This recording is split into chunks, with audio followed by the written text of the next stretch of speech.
Yo everyone, and welcome back to my channel. So today I'm going to be doing a review as well as a demo of the new Dolce & Gabbana Everlast foundation. Now, it's not often that I do buy luxury foundations or even luxury makeup that often. Other than the occasional Dior foundation, I don't really venture out because I sometimes wonder why we're paying so much for products which we can get cheaper that are just as good. However, I was very much intrigued to try this. I've never tried D&G makeup in the past.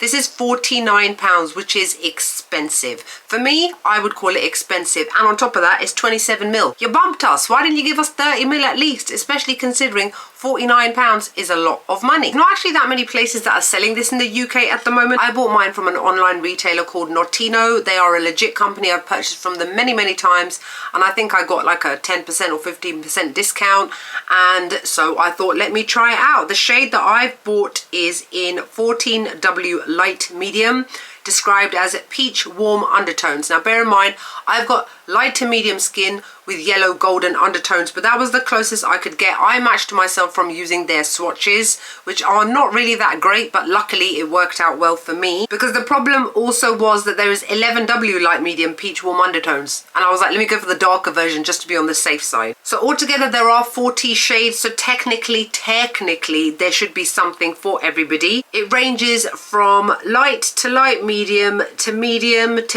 deep, and then deep. So let me read to you what they say off of D&G's website before I go into my face swatches. The Everlast foundation has been crafted with a life-proof formula that offers a full coverage, flawless finish with 24-hour long wear and no transfer. Designed with a skin-loving touch, it provides a blurring and smoothing effect with all-day shine control that ensures complexion perfection with a 3D matte seamless finish. Available in 40 inclusive shades, it caters to everyone and every skin with easy to navigate options for the ultimate everlasting confidence. The Everlast foundation comes in a beautiful glass bottle with a gold cap sealed with the iconic Dolce & Gabbana Sacred Heart. So this is what the bottle looks like. It is glass, as they say, and it's got a nice easy to use pump. You can control very easily how much comes out, so there is no wastage. And obviously the best part is this gorgeous embossed heart on the front to give it that full luxury feel. So this is a pretty much perfect match for me. I've actually been wearing this quite a lot ever since I got it. It's the only foundation I've been using throughout the month of November because I love it that much. One thing I do have to mention before I do the demo is that I did notice that this does slightly oxidize. So if you are concerned about shades, just remember that if it does initially seem a little bit light, it will darken on your face. It takes about, I'd say, 30 to 40 minutes before I notice it slightly darkening on my face, but it doesn't cause me obviously any issues. So I'm going to be using one pump on one side of my face. I'm just using a Real Techniques buffing brush to blend it in. Any brush will work perfectly fine with this. As you can see, it applies very easily and very seamlessly across the face. Not that much blending needed at all that I noticed. It drags across the face very nicely, almost like a lotion kind of feel. So now you can see that I've covered one side of my face in comparison to the other side, just to give you guys an idea of what the coverage itself is like before I move on to the other side of my face. Bear in mind, I'm not layering it at any point. This is completely one layer of what the foundation itself looks like on my face, and then as you can see, when I'm finished, everything is beautifully covered, giving a lovely soft matte finish to the skin. Now that you've seen how it looks on the face, you can see that it blends in absolutely perfectly. It blends beautifully with my under eye concealer underneath as well, but you do have to set it. It does leave a very slightly tacky finish to the skin as it starts to dry, but I just set it with my normal Charlotte Tilbury powder, and you guys can set it however you choose to or not to. It's completely up to you. I've got normal to combination skin, but it is the height of winter at the moment, so my skin's definitely gone more towards the normal side, but I do find that it does regardless hold down shine very well. It leaves a very nice soft finish. My face feels like super soft, like it's been exfoliated to perfection. It's got that kind of feel to it. So now obviously they say 24-hour long wear. No, I've not worn it for 24 hours. I would not advise anybody to have to wear any kind of makeup for 24 hours unless you're traveling, but I did find that this lasted from first thing in the morning to the last thing at evening. All day shine control, I would say that yes, it does definitely control shine. I tend to get shiny across my T-zone area, and there was no breaking down. Obviously I'm using this in autumn stroke winter, but I'm sure that it will hold up perfectly fine in the summer as well. Waterproof, well, I haven't found that when I I've been caught in the rain that it has caused it to kind of drip down my face or anything like that, so I would say it is. Blurring and smoothing effect, well, what do you guys think? My skin looks airbrushed. It looks flawless to perfection. So I would definitely say that yes, it does give that blurring and smoothing kind of effect. And it says 100% of people agree the foundation doesn't crack on the skin. Well, I didn't notice any cracking, so I will also agree with that. This is just the box, this gold box that it comes with. Also apparently contains Italian prickly pear, known to enhance the appearance of skin firmness, Sicilian avocado to support deep hydration, Italian pomegranate to help shield the skin barrier from environmental aggressors.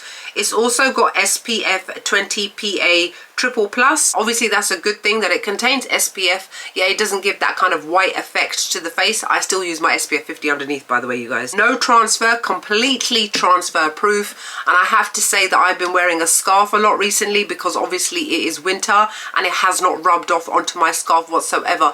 The only thing that I've noticed rubbing off maybe slightly is my powder on top, but not the foundation underneath. I'm not sure exactly what 3D matte means, but I still contour my face regardless. I think all foundations give us a very flat kind of look, and it's up to us to kind of enhance our features while using other products. So obviously, I'm sure you've guessed by now, this is a complete 10 out of 10 for me. I absolutely love this foundation. It is absolutely excellent.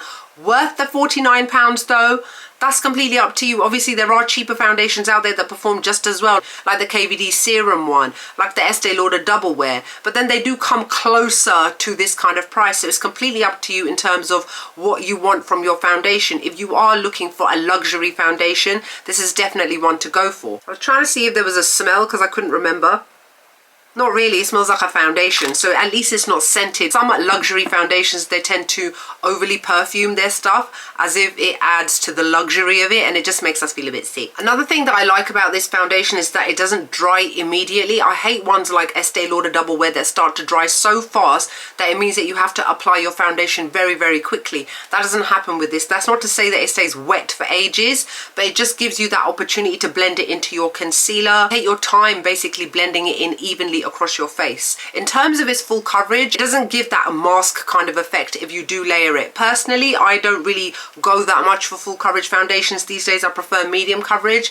However, one like this still to me looks very natural and doesn't look like I've got a full coverage foundation on my face, if that makes sense. I love how it sits on the face. I've got active eczema on my face, which I've had for like years. It just won't disappear. Doesn't matter how much I use hydrocortisone cream, but it doesn't sit on it. It's on my chin, so it's covered the redness of the eczema. On the side of my nose as well, it's completely covered it. Very much evens out the skin beautifully, and basically I cannot rave about this enough. It's an amazing foundation and I'm very, very happy that I got it, and I'm very happy that I got the right shade as well, because the worst thing is buying something online and in the UK we can't return makeup, and then I would have been stuck with spending £50 on a foundation that just sits at the back of my cupboard. It doesn't settle within any kind of lines on the face. It doesn't create lines on the face. It doesn't go crepey. It doesn't go patchy. It doesn't peel off. It just looks amazing on your skin up until you remove it at night. So that's it for my review of the brand new Dolce & Gabbana Everlast foundation. Let me know what your thoughts are about this. Have you tried it? Are you looking to try it?